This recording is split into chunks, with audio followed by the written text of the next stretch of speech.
Assalamualaikum warahmatullahi wabarakatuh. Perkenalkan, nama saya Novrianti, NIM 2105010009 dari Fakultas Ilmu Sosial dan Ilmu Politik, jurusan Ilmu Pemerintahan, kelas IPA. Di sini saya akan menjelaskan sedikit tentang bentuk negara dan pemerintahan. Baik, langsung saja saya jelaskan. Yang pertama yaitu bentuk negara. Istilah bentuk negara berasal dari bahasa Belanda, yaitu Staatvormen. Menurut para ahli ilmu negara, istilah Staatvormen diterjemahkan ke dalam bentuk negara yang meliputi negara kesatuan, federasi, dan konfederasi.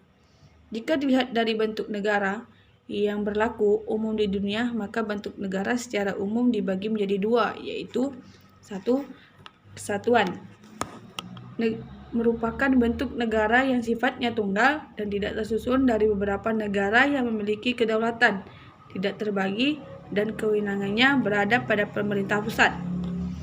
Yang kedua, yaitu negara federasi atau serikat, adalah negara bersusun jamak, terdiri atas beberapa negara bagian yang masing-masing tidak berdaulat. Contoh, negara yang berbentuk federasi yaitu Amerika Serikat, Malaysia, Australia, Kanada, Meksiko, Irlandia, New Zealand, dan India. Selain kedua bentuk negara tadi, ada pula bentuk negara lain, yaitu konfederasi dan serikat negara. Konfederasi adalah bergabungnya beberapa negara yang berdaulat penuh, sedangkan serikat negara merupakan suatu ikatan dari dua atau lebih negara berdaulat yang lazimnya dibentuk secara sukarela dengan suatu persetujuan internasional berupa traktat atau konvensi yang diadakan oleh semua negara anggota yang berdaulat. Yang kedua yaitu bentuk negara Indonesia yang sesuai dengan Undang-Undang Dasar Negara Republik Indonesia 1945. Bentuk negara Indonesia adalah negara kesatuan yang lebih sering disebut Negara Kesatuan Republik Indonesia NKRI.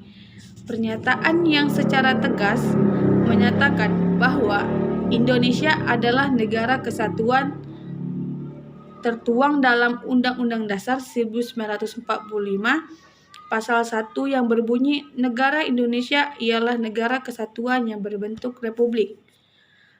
Pasal-pasal dalam Undang-Undang Dasar 1945 telah memperkukuh prinsip NKRI, diantaranya pada pasal 1 ayat 1, pasal 18 ayat 1, pasal 18B ayat 2, pasal 25A, dan pasal 37 ayat 5.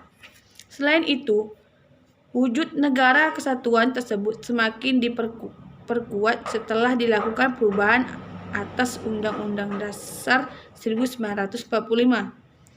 Perubahan tersebut dimulai dari adanya kesepakatan MPR yang salah satunya adalah tidak mengubah pembukaan Undang-Undang Dasar 1945 dan tetap mempertahankan NKRI sebagai bentuk final negara bagi bangsa Indonesia.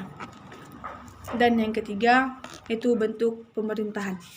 Bentuk pemerintahan adalah suatu istilah yang digunakan untuk merujuk pada rangkaian institusi politik yang digunakan untuk mengorganisasikan suatu negara guna menegakkan kekuasaan atau suatu komunitas politik. Adapun beberapa bentuk pemerintahan dibagi menjadi dua, yaitu satu, ajaran klasik yang terdiri dari pendapat Aristoteles, Plato, dan Plotinus. Yang kedua, modern yang terdiri dari republik dan monarki.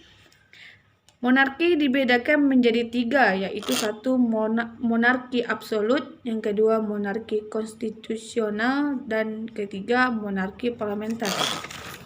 Sedangkan republik dibagi lagi menjadi tiga, yaitu satu, republik absolut, yang kedua republik konstitusional, dan ketiga republik parlementer. Dan yang keempat, bentuk pemerintahan Indonesia yang sesuai dengan Undang-Undang Dasar Negara Republik Indonesia tahun 1945. Bentuk pemerintahan Indonesia yang sesuai dengan Undang-Undang Dasar Negara Republik Indonesia tahun 1945 adalah republik. Kenapa? Karena sesuai dengan pernyataan pasal 1 ayat 1 Undang-Undang Dasar 1945 yang berbunyi negara Indonesia ialah negara kesatuan yang berbentuk republik. Sudah menunjukkan secara tegas Indonesia juga dipimpin oleh seorang presiden, bukan seorang raja. Itu saja penjelasan singkat dari saya. Saya akhiri dengan wabillahi taufiq wal hidayah. Wassalamualaikum warahmatullahi wabarakatuh.